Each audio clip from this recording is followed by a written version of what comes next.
Good morning. This is Butch Shorak for Options University. It's Tuesday, February 21st, 2012. Access to this webinar or video is for educational and informational purposes only. Nothing contained in this video, website, or promotional material constitutes a promotion, recommendation, solicitation, or offer of any particular investment, security, or transactions. Let's talk about the week that was and what we're seeing as far as economic announcements and some of the global announcements that are going on. First of all, let's talk about European news, the Euro news, as Greece's parliament approved austerity measures last weekend.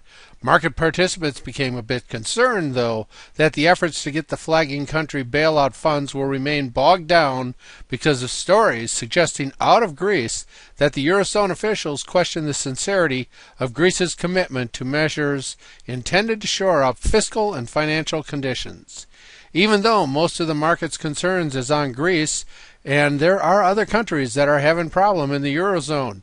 Market participants were reminded of precarious conditions in the core of Europe when analysts at Moody's issued negative outlooks on both Austria and the United Kingdom. Meanwhile, headline GDP for the fourth quarter featured a 0.3% decline for the Eurozone, a 0.2% decline in Germany, that's Germany, and a 0.2% increase in France.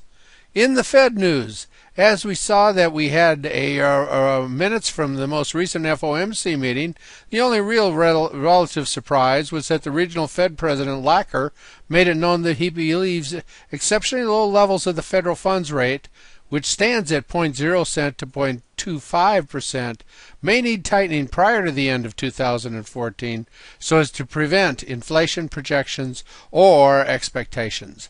In the legislative branch, hardly any commotion came in response to headlines that both the House and the Senate have passed payroll tax extensions, since both were widely expected to do so. Didn't get much action out of the legislative branch in the last week.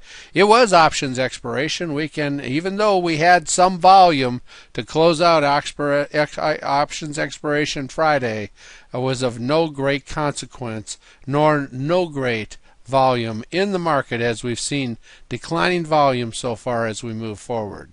Let's take a look and see what we expect for the next week.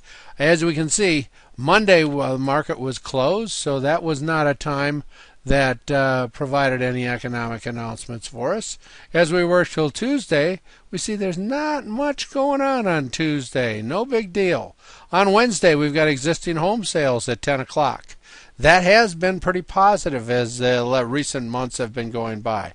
Thursday morning we have the everlasting jobless claims. How many new unemployment claims are being made?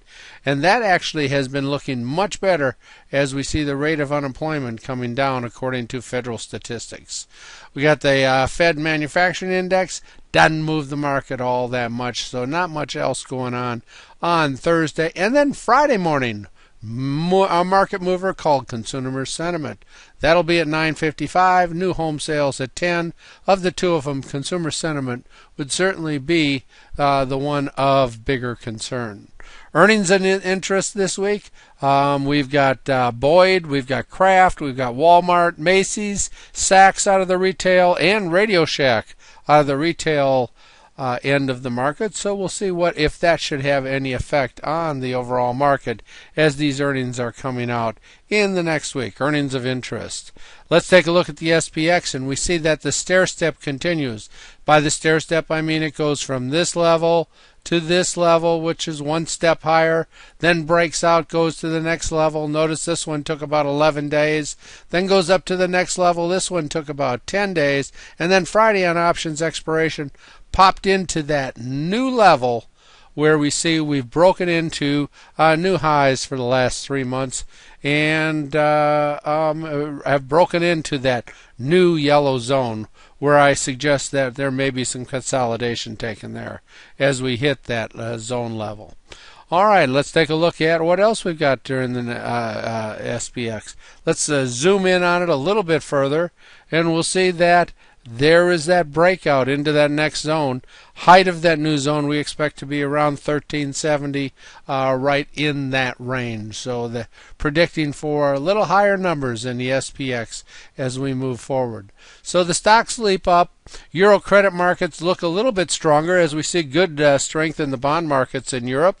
Jobless claims went down to a 4-year low during the last week, and the slow grind up continues. VIX goes lower as the market goes higher, but is the air going to get a little thin up here? One might think that we're due for a bit of a pullback as we hit that 1370 level. So we're still trading in the trend. The trend is up. We've got a breakout. We closed at the high of the week, and we'll see this week as we continue moving forward towards that target of 1370, 1375, right in that area.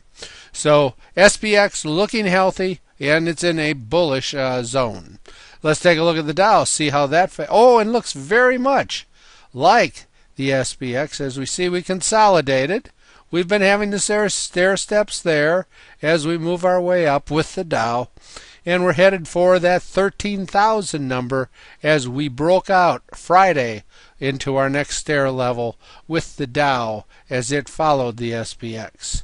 Now let's take a look at some of the other markets. As we look at our tech market, we see that it actually broke out on Thursday and continued into that new step area as Friday went place. NASDAQ looking healthy, definitely in an uptrend, and that trend continues until it ends.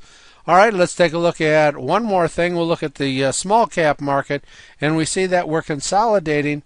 Didn't really get a new high as we consolidate sideways and did not break out as the market did on Friday. So a little lagging on the Russell, and we can watch this as an indicator because it may break down before the rest of the markets break down as we get our little expected pullback, which should be coming soon. Russell 2000 not showing the same strength on Friday as the rest of the market showed. Where do we expect to go? We expect this next zone to be between 1361, 1375 as the S&P moves into another stair-step level as we go into the next week. All right, if we look at a 5-year chart, we see that we've got room up above us. We've already gone past this point for the year. So now what we're looking at is we've got to go back 5 years before we see this head and shoulders, which has 3 areas for us to shoot for as the SPX continues its relentless climb up into the stratosphere, so to speak. All right, next we'll take a look at the VIX. See that the VIX, as the market goes up, the VIX goes down, and we're getting back into that area below 20, which historically the market trades in about 85% of the time. Taking a look at the indexes for the week, we'll see that we've had a nice gain for the week. As we look at the Dow, it closed at 12,949, trying to knock on that door of that 13,000, up 148 points for the week, a 1.2% change. But even more impressive, if we look year to date, as we're about 6 weeks into the new year, we see that it's up 6%. Cannot keep that rate up for the entire year, going up 6% every 6 weeks.